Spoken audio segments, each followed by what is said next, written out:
Hi friends, welcome to my YouTube channel ರುಚಿ ಸವಿರುಚಿ. Friends, ಈಗ ನಿಮಗೆ ನಾನು ಒಂದು ಅವರೆಕಾಳು ಸಾಂಬಾರು ಹೇಗೆ ಮಾಡೋದು ಅನ್ನೋದನ್ನು ನಾನು ತೋರಿಸ್ತಾ ಇದ್ದೀನಿ.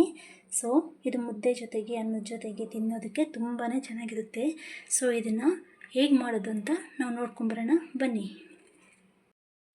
ಕಾಳು ಸಾರು ಮಾಡೋದಕ್ಕೆ ನಾನು ಒಂದು ಬೌಲಷ್ಟು ಸುಮಾರು ಒಂದು 1/4 kg ಕಾಳು ತಗೊಂಡು ಈ ಥರ ಇಟ್ಕೊಂಡಿದ್ದೀನಿ. ಮತ್ತು ಅದಕ್ಕೆ ಒಂದು ಗೆಡ್ಡೆ ಆಲೂಗಡ್ಡೆ ಮತ್ತು ನಾನು ಸ್ವಲ್ಪ ಬೀನ್ಸ್ ಸಹ ಆ್ಯಡ್ ಮಾಡ್ತಿದ್ದೀನಿ.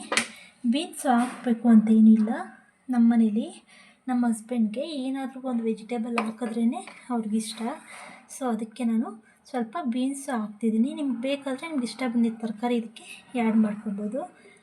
ಇಲ್ಲಾಂದರೆ ಬರೀ ಕಾಳಾಕಿ ಮಾಡಿ ಇನ್ನೂ ಚೆನ್ನಾಗಿರುತ್ತೆ. ಸೊ ಈಗ ಇದನ್ನೆಲ್ಲ ಒಂದು ಸಲ ವಾಶ್ ಮಾಡ್ಕೊಂಡು ಬರ್ತೀನಿ. ಮತ್ತು ಇದಕ್ಕೆ ನಾನು ಇದು ಬೇಯೋದಕ್ಕೆ ಬೇಕಾದಷ್ಟು ನೀರು ಹಾಕ್ಕೊಳ್ತಾ ಇದ್ದೀನಿ. ಮತ್ತು ಒಂದು ಮೀಡಿಯಮ್ ಸೈಜು ಟೊಮೊಟೊನೂ ಹಾಕ್ಕೊಳ್ತಾ ಇದ್ದೀನಿ. ಮತ್ತು ಒಂದು ಸ್ಪೂನಷ್ಟು ನಿಮ್ಗೆ ರುಚಿಗೆ ತಕ್ಕಷ್ಟು ಉಪ್ಪನ್ನು ಸಹ ಇದಕ್ಕೆ ಆ್ಯಡ್ ಮಾಡ್ತೀನಿ. ಮತ್ತು ನೀವು ಇದಕ್ಕೆ ಲಿಡ್ ಕ್ಲೋಸ್ ಮಾಡಿ ಕುಕ್ಕರಲ್ಲಿ 1-2 ವಿಸಿಲು ತೆಗೆಸಿ. ನಿಮಗೆ ಕುಕ್ಕರಲ್ಲಿ ಬೇಡ ಅಂದರೆ ಪಾತ್ರೆಯಲ್ಲಿ ಸಹ ಬೇಯಿಸ್ಕೋಬೋದು. ಅದು ನಿಮ್ಗೆ ಯಾವ್ದು ಈಸಿ ಅನಿಸುತ್ತೆ ನೀವು ಆ ಥರ ಮಾಡ್ಕೊಳ್ಳಿ. ಕಾಳು ಬೇಯೋಷ್ಟಕ್ಕೆ ನೀವು ಇದಕ್ಕೆ ಹುಳಿ ಸಾರಿಗೆ ಬೇಕಾಗಿರೋ ಮಸಾಲೆನ ರೆಡಿ ಮಾಡ್ಕೊಳ್ಳೋಣ ಬನ್ನಿ. ಇದಕ್ಕೆ ನಾನು ಮೀಡಿಯಮ್ ಸೈಜು 1 ಗಡ್ಡೆ ಈರುಳ್ಳಿ ಮತ್ತು 1 ಗಡ್ಡೆ ಬೆಳ್ಳುಳ್ಳಿ, ಸ್ವಲ್ಪ ಕೊತ್ತಂಬರಿ ಮತ್ತು 1 ತೆಂಗಿನಕಾಯಲ್ಲಿ ಕಾಲು ಭಾಗದಷ್ಟು ಕಾಯಿನ ನಾನು ಈ ಥರ ಜಜ್ಜಿ ಹಾಕ್ಕೊಳ್ತಾ ಇದ್ದೀನಿ. ನೀವು ಬೇಕಿದ್ರೆ ಕಟ್ ಮಾಡಿ ಸಹ ಹಾಕ್ಕೋಬೋದು. ಮತ್ತು ಇದಕ್ಕೆ ನಾನು 1 ನಿಂಬೆಹಣ್ಣು ಗಾತ್ರದ ಹುಣಸೆಹಣ್ಣು ಸಹ ಹಾಕ್ಕೊಳ್ತಾ ಇದ್ದೀನಿ. ನೀವು ಹುಳಿ ಸಾರು ಆಗಿರೋದ್ರಿಂದ ಹುಳಿ ಸ್ವಲ್ಪ ಜಾಸ್ತಿನೇ ಇರಲಿ. ಮತ್ತು ನಾನು 1.5 ಟೇಬಲ್ ಸ್ಪೂನಷ್ಟು ಸಾಂಬಾರು ಪೌಡರ್ ಸಹ ಹಾಕ್ಕೊಳ್ತಾ ಇದ್ದೀನಿ. ಮತ್ತು 1/2 ಸ್ಪೂನ್ ಆಗುವಷ್ಟು ಜೀರಿಗೆ ಸಹ ಇದಕ್ಕೆ ಆ್ಯಡ್ ಮಾಡ್ಕೊಳ್ತಿದ್ದೀನಿ. ನೋಡಿ, ಈಗ ಕಾಳು 2 ವಿಸಿಲು ಬಂದಿದೆ. ನೋಡಿದ್ರಲ್ಲ, 2 ವಿಸಿಲ್ ಹಾಕಿದ್ಮೇಲೆ ಈ ಥರ ನಿಮಗೆ ಕಾಳು ನೀಟಾಗಿ ಬೆಂದಿರುತ್ತೆ. ನೀವು ಬರೀ ಕಾಳು ಹಾಕ್ಕೊಂಡು ಮಾಡಿದ್ರೆ ಇನ್ನೂ ಚೆನ್ನಾಗಿರುತ್ತೆ. ಆದಷ್ಟು ನೀವು ಬರೀ ಕಾಳು ಹಾಕ್ಕೊಂಡು ಮಾಡೋದಕ್ಕೆ ಟ್ರೈ ಮಾಡಿ. ಮತ್ತು ಉಪ್ಪು ನೀವು ಕಾಳು ಹಾಕೋವಾಗೆ ಬೇಯಿದ್ರೆ ನಿಮಗೆ ಕಾಳಿಗೆಲ್ಲ ಉಪ್ಪಿಡಿಸಿ ಚೆನ್ನಾಗಿ ನಿಮಗೆ ಟೇಸ್ಟು ಕರೆಕ್ಟಾಗಿ ಸಿಗುತ್ತೆ. ಸೊ ಕೆಲವರು ಲಾಸ್ಟಲ್ಲೂ ಹಾಕ್ಕೊಳ್ತಾರೆ, ಅದಕ್ಕಿಂತ ಈಗ ಫಸ್ಟಲ್ಲಿ ಹಾಕ್ಕೊಳ್ಳೋದೇ ಬೆಟರ್ ಅಂದ್ಕೊಳ್ತೀನಿ. ಸೊ ಇದಕ್ಕೆ ನಾವು ಬೇಯಿಸಿರೋ ಟೊಮೆಟೊನು ಮತ್ತು ಮಿಕ್ಸಿ ಜಾರ್ಗೆ ಹಾಕ್ಕೊಳ್ಳೋಣ. ಮತ್ತು 1 ಸ್ಪೂನಷ್ಟು ಕಾಳನ್ನು ನೀವು ರುಬ್ಬೋದಕ್ಕೆ ನೀವು ಇದನ್ನು ಸಹ ನೀವು ಮಿಕ್ಸಿ ಜಾರ್ಗೆ ಹಾಕ್ಕೊಳ್ಳಿ. ಸೊ ಇಷ್ಟನ್ನು ನೀವು ಹಾಕ್ಕೊಂಡು ಸ್ವಲ್ಪ ನೀರು ಹಾಕ್ಕೊಂಡು ಇದನ್ನು ಗ್ರೈಂಡ್ ಮಾಡ್ಕೊಂಡು ಬನ್ನಿ.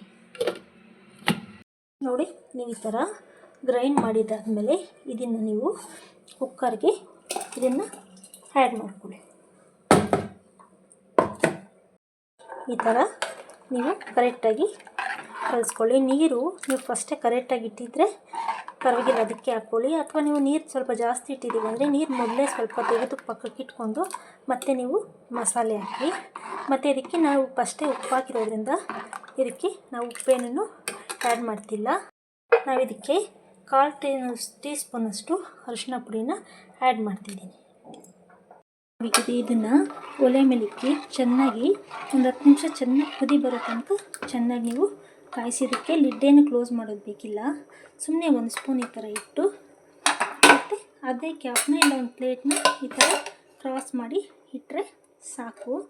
ಇದು ಚೆನ್ನಾಗಿ ಕುದಿ ಬರೋ ಟೈಮಲ್ಲಿ ನೋಡಿಕೊಂಡು ಉಪ್ಪು ಬರ್ತಿದ್ದಂಗೆ ನೀವು ಇದನ್ನು ತೆಗಿಬೇಕಾಗುತ್ತೆ. ನೋಡಿದ್ರಲ್ವ, ನಾನು ಇಟ್ಟು ಒಂದು 10 ನಿಮಿಷ ಆಗಿದೆ. ಚೆನ್ನಾಗಿ ಕುದಿ ಬಂದು ಸಾಂಬಾರು ಚೆನ್ನಾಗಿ ಕಾದಿದೆ. ಸೊ ಈಗ ನಾವು ಇದು ನಿಮಗೆ ಯಾವ ಥರ ಬೇಕು ಆ ಥರ ತಿಕ್ನೆಸ್ಗೆ ನೀವು ಕನ್ಸಿಸ್ಟೆನ್ಸಿ ಮಾಡ್ಕೊಳ್ಳಿ. ಇನ್ನೂ ತಿಕ್ಕಾಗಬೇಕು ನಿಮಗೆ, ನಂಗೆ ಮುದ್ದೆಗೆ ಅನ್ನಕ್ಕೆ ಆಗಿರೋದ್ರಿಂದ ನಂಗೆ ಈ ಥರ ಆದರೆ ಸಾಕು. ನಿಮ್ಗೆ ಇನ್ನೂ ಗಟ್ಟಿಯಾಗಬೇಕು ಅಂದರೆ ಇನ್ನೂ ಸ್ವಲ್ಪ ಗಟ್ಟಿಯಾಗಿ ಸಹ ಮಾಡ್ಕೊಬೋದು. ಈಗ ನಾವು ಇದಕ್ಕೆ ಒಂದು ಒಗ್ಗರಣೆ ಮಾಡ್ಕೊಳ್ಳೋದು ಹೇಗೆ ಅಂತ ನೋಡೋಣ ಬನ್ನಿ. ಒಂದು ಫ್ಯಾನ್ನ ಬಿಸಿಗೆ ಇಟ್ಕೊಂಡು ಇದಕ್ಕೆ ನಾವೀಗ ಟೇಬಲ್ ಸ್ಪೂನಷ್ಟು ಎಣ್ಣೆನ ಆ್ಯಡ್ ಮಾಡ್ತಾಯಿದ್ದೀನಿ. ಸೊ ಅದು ಬಿಸಿ ಆದಮೇಲೆ ನಾನು ಇದಕ್ಕೆ ಒಂದು 1/4 ಸ್ಪೂನಷ್ಟು ಸಾಸಿವೆ ಸಹ ಸೇರಿಸ್ತಾ ಇದ್ದೀನಿ. 1/4 ಸ್ಪೂನು ಜೀರಿಗೆ ಸಹ ಸೇರಿಸ್ತಾ ಇದ್ದೀನಿ. ಉದ್ದ ಈರುಳ್ಳಿನ ಈ ಥರ ಉದ್ದಕ್ಕೆ ಹೆಚ್ಚಿ ಇಟ್ಕೊಂಡು ಅದನ್ನು ಸಹ ಸೇರಿಸ್ತಾ ಇದ್ದೀನಿ. ಇದಕ್ಕೆ ಕರ್ಬೇವಿನ ಸೊಪ್ಪನ್ನು ಸಹ ಆ್ಯಡ್ ಮಾಡಿಕೊಂಡು ಈಗ ಸ್ವಲ್ಪ ಹೊತ್ತು ಚೆನ್ನಾಗಿ ಇದನ್ನು ಫ್ರೈ ಮಾಡಿ. ನೋಡಿ ಫ್ರೆಂಡ್ಸ್, ನೀವು ಎಣ್ಣೆನ ಆದಷ್ಟು ಕಡಿಮೆ ಬಳಸೋದಕ್ಕೆ ಟ್ರೈ ಮಾಡಿ.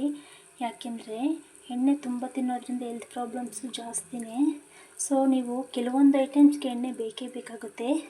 ಆದಷ್ಟು ನೀವು ಕಡಿಮೆ ಬಳಸೋದಕ್ಕೆ ಟ್ರೈ ಮಾಡಿ. ಯಾಕಂದರೆ ಈಗ ಟೇಸ್ಟ್ಗಿಂತ ಆರೋಗ್ಯನೂ ತುಂಬಾ ಇಂಪಾರ್ಟೆಂಟ್ ಆಗಿದೆ ಅಲ್ವಾ. ಸೊ ಅದಕ್ಕೆ ಆಯಿಲ್ ಬಳಸೋವಾಗ ನೀವು ಸ್ವಲ್ಪ ನೋಡಿಕೊಂಡೆ ಕಡಿಮೆ ಹಾಕ್ಕೊಂಡೆ ಬಳಸ್ಕೊಳ್ಳಿ.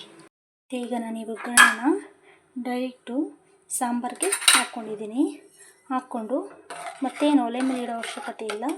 ಈಗ ಚೆನ್ನಾಗಿ ಮಿಕ್ಸ್ ಮಾಡಿ ನೀವೀಗ ಇದನ್ನು ಸರ್ವ್ ಮಾಡ್ಬೋದು. ಮುದ್ದೆ ಜೊತೆಗೆ, ಅನ್ನದ ಜೊತೆಗೆ ಅಂತೂ ತುಂಬಾ ರುಚಿಯಾಗಿರುತ್ತೆ. ನೋಡಿದ್ರಲ್ವಾ, ಬಿಸಿ ಬಿಸಿ ಮುದ್ದೆ ಮತ್ತು ಕಾಳು ಸಾಂಬಾರು ನಿಮಗೆ ಈಗ ರೆಡಿಯಾಗಿದೆ. ತಿಂತಿದ್ರೆ ಎಷ್ಟು ಚೆನ್ನಾಗಿರುತ್ತೆ ಅಲ್ವಾ. So thank you friends. Please ನನ್ನ ಚಾನಲ್ನ ಇನ್ನೂ ಸಬ್ಸ್ಕ್ರೈಬ್ ಮಾಡಿಲ್ಲ ಅಂದರೆ ಸಬ್ಸ್ಕ್ರೈಬ್ ಮಾಡಿ, ಲೈಕ್ ಮಾಡಿ, ಶೇರ್ ಮಾಡಿ. Thank you all.